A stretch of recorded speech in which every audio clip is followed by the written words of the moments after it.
This bulletin is sponsored by Earth Diagnostic Center.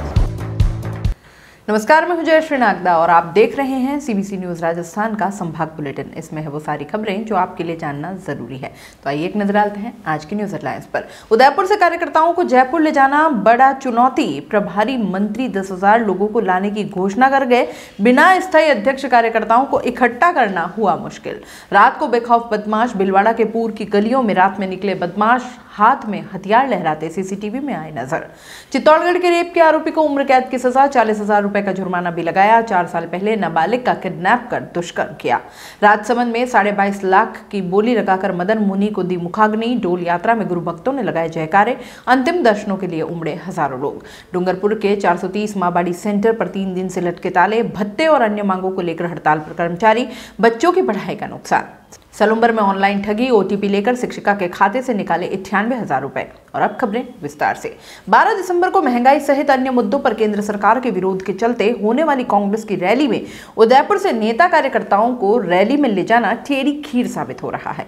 प्रभारी मंत्री रामलाल जाट जब उदयपुर आए तो मंच से घोषणा तो कर दी कि 10,000 से ज्यादा कार्यकर्ता उदयपुर की 8 विधानसभाओं से रैली में शामिल हो गए, मगर अब नेताओं के लिए यह संख्या जुटाना बड़ा मुश्किल हो गया है। हाल यह है कि उदयपुर शहर से तो अब तक बमुश्किल 4 बसें मांगी गई हैं, जिसमें 500 लोगों का पहुंचना भी मुश्किल दिखाई दे रहा है। इधर बात अगर कांग्रेस देहात की हो तो यहां जरूर थोड़े कार्यकर्ताओं ने रुचि दिखाई है, मगर प्रभारी मंत्री के दावे के आधे लोग भी अगर रैली में पहुंच जाए, इसकी उम्मीद स्थानीय नेताओं को थोड़ी कम ही दिखाई पड़ती है। हालांकि देहात में अलग अलग नेता अपने स्तर पर कार्यकर्ताओं को ले जाने की व्यवस्था कर रहे हैं। देहात जिला अध्यक्ष लाल सिंह झाला कहते हैं कि हर विधानसभा से फिलहाल 10 बस का लक्ष्य रखा है। देखते हैं अंतिम नंबर क्या सामने आता है।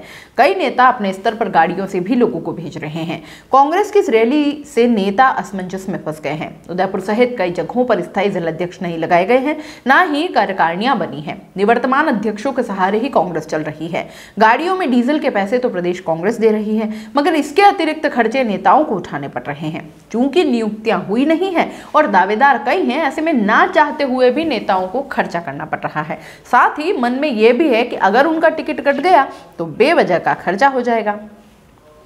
भीलवाड़ा जिले में रात के समय पुलिस की गश्त व्यवस्था पर अब सवाल उठने लगे हैं। रात के समय कई इलाकों में पुलिस की बजाय बदमाशों की गश्त हो रही है। ऐसा ही नजारा सोमवार की रात पूर थाना क्षेत्र में नजर आया, जहां 6 से 7 बदमाश पूर के इलाके में हाथों में हथियार लहराते हुए गलियों में घूमते नजर आ रहे हैं। इन बदमाशों को संदिग्ध मानते हुए इसके फुटेज पुलिस को भी उपलब्ध करवाए गए हैं, लेकिन पुलिस इस मामले को गंभीरता से नहीं ले रही है। इधर इसी रात इलाके के एक घर में लाखों का सामान चोरी होने की घटना भी सामने आई है। गौरतलब है कि सोमवार रात को नई नगरी मोहल्ले में कुछ नकाबपोश युवक हाथों में लाठियां और सरिये लेकर घूमते नजर आ रहे हैं।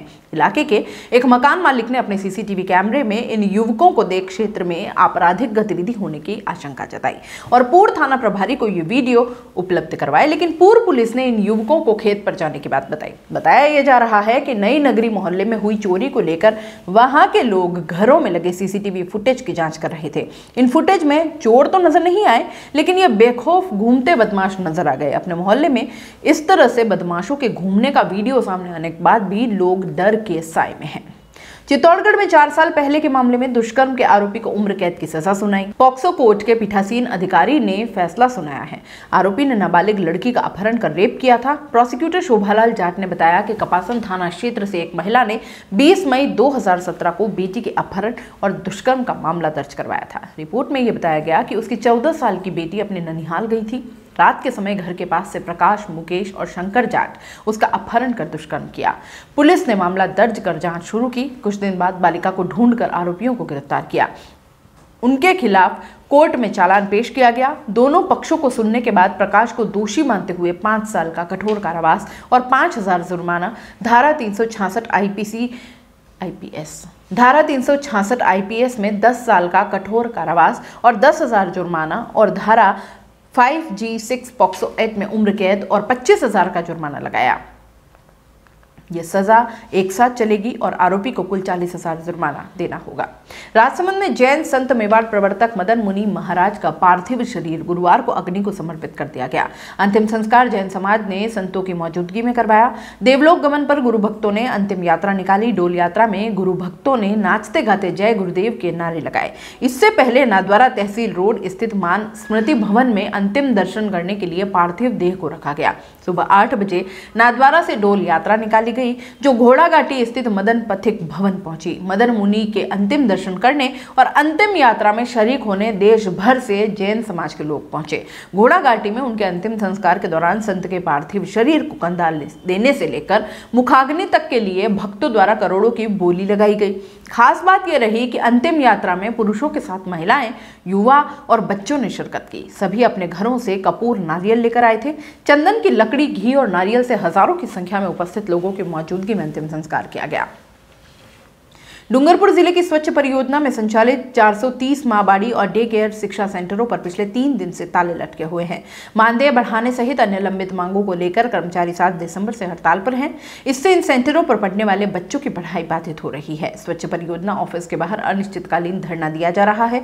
मां बाड़ी शिक्षा सहयोगी संघ के जिला अध्यक्ष नानूराम भगोरा ने बताया कि स्वच्छ परियोजना डूंगरपुर के अधीन संविदा और सेवा प्रदाता संस्था के माध्यम से 16 से 23 साल से कर्मचारी अपनी सेवा दे रहे हैं। भत्ता बढ़ाने, नियमित वेतन श्रृंखला का लाभ देने सहित विभिन्न मांगों को लेकर सरकार को कई बार ज्ञापन दिया गया। भगोरा ने बताया कि भत्ते में हर साल 10% की बढ़ोतरी की जा रही है। 3 साल से कोई बढ़ोतरी नहीं हुई है। संघ ने सरकार से मानदेय बढ़ाने, वर्तमान में काम करने वाले कर्मचारियों को नियमित वेतन श्रृंखला का लाभ देने, सेवा प्रदाता संस्था के माध्यम से कार्यरत सभी कर्मचारियों को संविदा कर्मी का दर्जा दिए जाने की मांग की है।